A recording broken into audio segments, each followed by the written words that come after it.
Sumainyo ang Panginoon. At sumaiyo rin. Ang mabuting balita ng Panginoon ayon kay San Marcos. Papuri sa iyo, Panginoon. Noong panahong iyon, dumating sina Jesus at ang mga alagad sa Betsaida.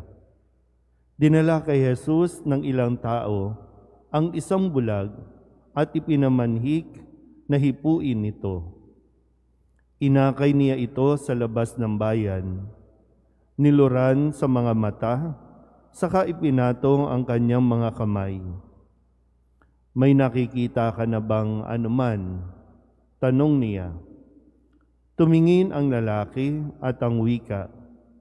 Nakakakita po ako ng mga taong lumalakad, ngunit sila'y parang punong kahoy. Muling hinipo ni Jesus ang mga mata ng bulag.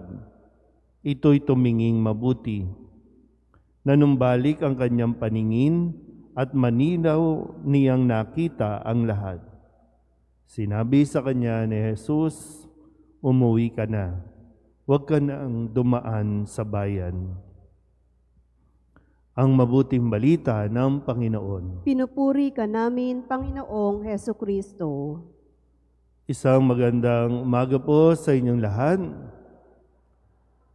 Ngayon po ay Miyerkules ng ika-6 na linggo sa karaniwang panahon at mula po sa Ebanghelyo ni San Marcos ang kwento tungkol sa pagpapagaling o pagbibigay paningin muli doon sa isang taong bulag, no? Mula doon sa Betsaida. At dito nga po ay pinapakiusap kay Jesus na hipuin ang taong ito para siya'y muling makakita. So hindi ko alam kung pinanganak na bulag, basta ang sinabi dito ay dinala ang isang tao na bulag at ipinakiusap. No? At ang ginawa ni Jesus ay, kasi mahalaga po na makita din natin yung bawat pagkilos, no, na ginagawa ni Jesus. Yung paghipo, yung paghawak, yung paglura, lahat po yan, no, ay mayroong mga, kumbaga, kahulugan na dapat nating makita din. So ngayon, no, maganda rin na hilingin natin sa Panginoon na bagamat nakakakita tayo, ay sana nga maging malinaw ang ating pong paningin at mas makita natin ng maliwanag ang kalagayan natin o ang sitwasyon natin. Kasi nung ilayo ni Jesus yung taong bulag, sabi inilabas doon sa bayan. No? Kasi siguro no, magulo, talagang crowded. So inilabas at doon ay hinawakan ng kanyang mata. Sabi nga dito, lumura at hunipo, no, ni Jesus ang kanyang mata. At dito tinanong, may nakikita ka na bang anuman?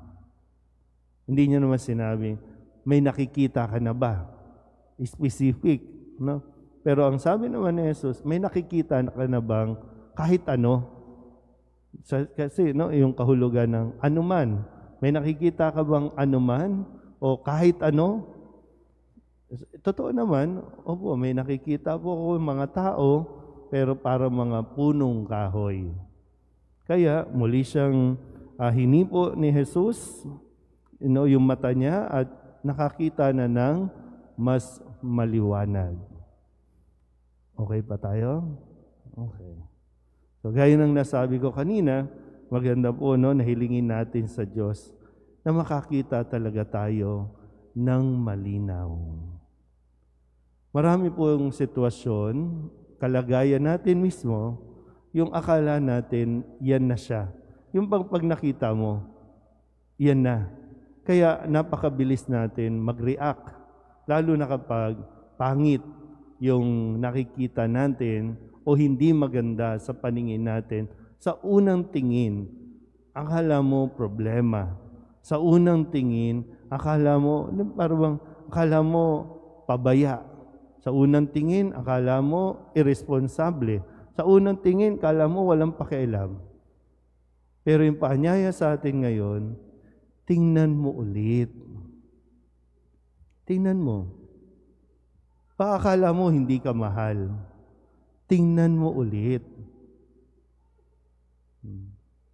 Kala natin lagi, no? Pasaway yung mga batang solvent dito. Tingnan mo ulit. Pasaway ba talaga o sadyang walang nag-aasikaso o walang nag-iintindi? Tingnan mo ulit. Baka akala mo lang hindi ka mahal ng magulang mo. Tingnan mo ulit. Para makita mo yung ibang side. Mas makita mo ng malinaw yung kanilang ginagawa na hindi yan yung walang pagmamahal sa iyo, kundi baka mas makita mo na mas lalo ka nilang minamahal. Tingnan mo ulit. Sa sitwasyon natin, parang minsan kontento na tayo na sa isang tingin lang, okay na, mabait na yan. Pero tingnan mo ulit, baka ginagamit lang tayo. Ginagamit ka lang. Kala mo matulungin. Tingnan mo ulit. Minsan, akala na, okay na yan. Biro mo, ang bait-bait nila kasi binibigyan tayo ng ayuda. Binibigyan tayo ng 5 kilong bigas. Binibigyan tayo ng cash flows, no, ng paayuda. Kala natin, ang bait-bait na. Tingnan mo ulit. Kasi puro nakaw ang kanilang binibigay. Tingnan mo ulit. Ang bilis tayong mag-react ng mga sitwasyon natin ngayon. Kapag ang isang ordinaryong tao nagsalita, nagbiro, patayin yan, ipakukulong na agad. Agad. Tingnan mo muna. Kasi kapag ang isang politiko nagsabi ng patayin yan, joke lang yun. Huwag niyong seryosohin. Tingnan niyo ulit. Ano ba ang kalagayan ninyo? Baka tingnan mo, no? Akala mo kawawa ka? Hindi ka naman kawawa. Tingnan mo ulit. Akala mo walang gustong lumapit sa iyo, makipag-usap sa iyo? Tingnan mo ulit kasi baka ikaw yung ayaw magpalapit, baka ikaw yung ayaw makipag-usap. Tingnan mo ulit. Kaya isang grasya na hilingin natin sa Diyos ito. Nakakakita tayo, pero baka hindi malinaw. At tanging si Jesus ang gagabay sa atin, ilalayo tayo para mas makita natin yung mas malaking picture, mas makita natin na mas malinaw yung sitwasyon. Di ba? Tama naman po, no? Minsan kapag nasa loob ka ng crowd, hindi mo nakikita yung ibang anggulo. Pero kapag lumayo ka ng konti, mas makikita mo yung iba pang anggulo ng buhay. Amen?